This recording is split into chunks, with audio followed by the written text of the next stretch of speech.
पतंजलि योगपीठ परिसर में ये मेरे पीछे है पतंजलि आयुर्वेद महाविद्यालय, पतंजलि आयुर्वेद कॉलेज, जिसमें 500 से ज़्यादा विद्यार्थियों के रहने की व्यवस्था है। इसमें इसके बैक साइड में जहाँ आपको अभी ले चलेंगे वहाँ जो है लड़कों के लिए छात्रावास की व्यवस्था है, और ये जो बाएं तरफ आप देख रहे हैं वहाँ बेटियों के लिए छात्रावास की व्यवस्था है। कुल मिलाकर के 500 से ज़्यादा बच्चे यहाँ पर छात्रावास में रह सकते हैं। और विश्व में ये आयुर्वेद का सबसे बड़ा संस्थान है और कॉलेज भी, जहाँ पर बच्चों को योग, आयुर्वेद और प्राकृतिक चिकित्सा के बारे में संपूर्णता से शास्त्रीय ज्ञान के साथ साथ में आनुभूतिक ज्ञान से अवगत कराया जाता है। और पंचकर्म, षटकर्म से लेकर के शल्य चिकित्सा से लेकर के, क्योंकि योगाग्राम वहाँ पर भी 500 से ज़्यादा रोगियों के ठहरने की व्यवस्था है, और सामान्य एकोमोडेशन से लेकर के और विशिष्ट आवासीय सुविधा की वहाँ पर व्यवस्था की गई है। वहाँ पर लोग आकर के जब योगाग्राम का वहाँ, क्योंकि पूरी व्यवस्था को चलाने के लिए एक सामान्य रूप से एक सेवा की व्यवस्था, सहयोग राशि की व्यवस्था की गई है, जिससे कि जो गरीब लोग हैं उनके लिए भी इस व्यवस्था को आगे बढ़ाया जा सके, और जो समर्थ लोग हैं वो भी थोड़ा थोड़ा करके इस यज्ञ में अपनी आहुतियाँ दे सकें। तो योगाग्राम में मैं कह रहा था करीब 500 से ज़्यादा रोगियों के ठहरने की व्यवस्था है, उसको और बहुत बड़ा स्वरूप दिया जा रहा है। और जिस तरह की व्यवस्थाएं योगाग्राम में हैं, शायद वैसी व्यवस्थाएं दुनिया के किसी ही दूसरे प्राकृतिक चिकित्सालय में होंगे। और जो अरावली की पहाड़ियाँ, चारों तरफ जंगल और जो प्राकृतिक वातावरण है वो तो अद्भुत है, एक्सीलेंट, वैसा तो कहीं शायद ही कहीं होगा। और ये जो आपको अभी मैंने आयुर्वेद कॉलेज के बारे में बताया, यहाँ पर जो विद्यार्थी पढ़ते हैं उनको यहाँ ये जो मेरे सामने आप देख रहे हैं, ये एक बिल्डिंग है जहाँ पर योग और षटकर्म की, पंचकर्म की व्यवस्था की गई है। ये पूरा भवन उसी के लिए रखा गया है। तो जो आयुर्वेद कॉलेज में बच्चे पढ़ते हैं वे यहाँ पर पंचकर्म और षटकर्म के बारे में भी सीखते हैं। वो बच्चे यहाँ पर रोज इस यज्ञशाला में हवन करते हैं। मेरे बाएं तरफ आप देख रहे हैं ये यज्ञशाला है। प्रतिदिन यहाँ पर हवन होता है, और हवन में जहाँ पर पतंजलि विश्वविद्यालय के बच्चे सम्मिलित होते हैं, वहीं पर पतंजलि आयुर्वेद कॉलेज के बच्चे भी यहाँ पर हवन करते हैं।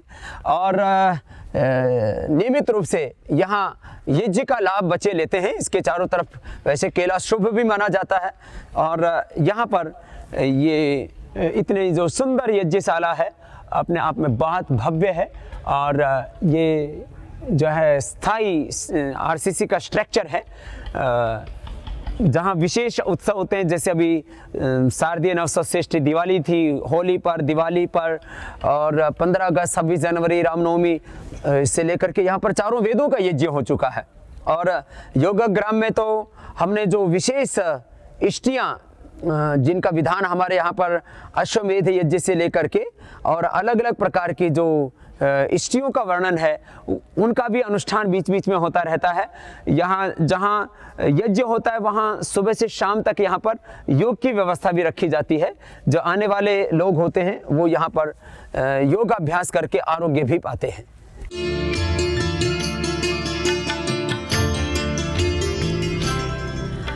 पतंजलि आयुर्वेद कॉलेज का उद्घाटन भारत सरकार के स्वास्थ्य मंत्री श्री गुलाम नबी आज़ाद साहब ने खुद आकर के किया। और उस समय का उनका आपने भाषण सुना होगा कि पूरी दुनिया में मैंने पतंजलि आयुर्वेद कॉलेज जैसा आयुर्वेद का शिक्षा एवं चिकित्सा संस्थान नहीं देखा। यह अलग बात है कि वक्त के साथ काले धन, भ्रष्टाचार और व्यवस्था परिवर्तन के मुद्दों को लेकर के पतंजलि योगपीठ को बदनाम करने के लिए केंद्र सरकार ने हर हथकंडा अपनाया हो। पूरा देश जानता है कि पतंजलि योगपीठ ने योग, आयुर्वेद और वैदिक ज्ञान को लेकर के जो काम किया है, और उससे करोड़ों लोगों के जीवन में जो परिवर्तन आया है, जो मौत के करीब पहुंच चुके थे जो लोग, उनको नई जिंदगी मिली है। चाहे वो हेपेटाइटिस के रोगी थे, चाहे हार्ट की प्रॉब्लम, कैंसर, टीबी और arthritis, asthma, psoriasis, eczema, MS, autoimmune disease, ऐसे रोग जिनका पूरी दुनिया में कोई इलाज नहीं था, उन बीमारियों का भी इलाज पतंजलि योगपीठ के माध्यम से हुआ है। डीजनरेटिव सेल्स, चाहे वो किसी भी ऑर्गन विशेष के या पूरी बॉडी के, ब्रेन के, उनको रीजनरेट करने के लिए योग, आयुर्वेद और प्राकृतिक चिकित्सा के द्वारा जो लाभ हुआ है वह आश्चर्यचकित कर देने वाला है। हमारे ऋषियों का जो आविष्कार है योग आयुर्वेद को लेकर के, वह किसी चमत्कार से कम नहीं है। इसको पूरी दुनिया आज देख रही है और योग, आयुर्वेद और स्वदेशी का ये काम अपने एक शिखर तक पहुंच चुका है।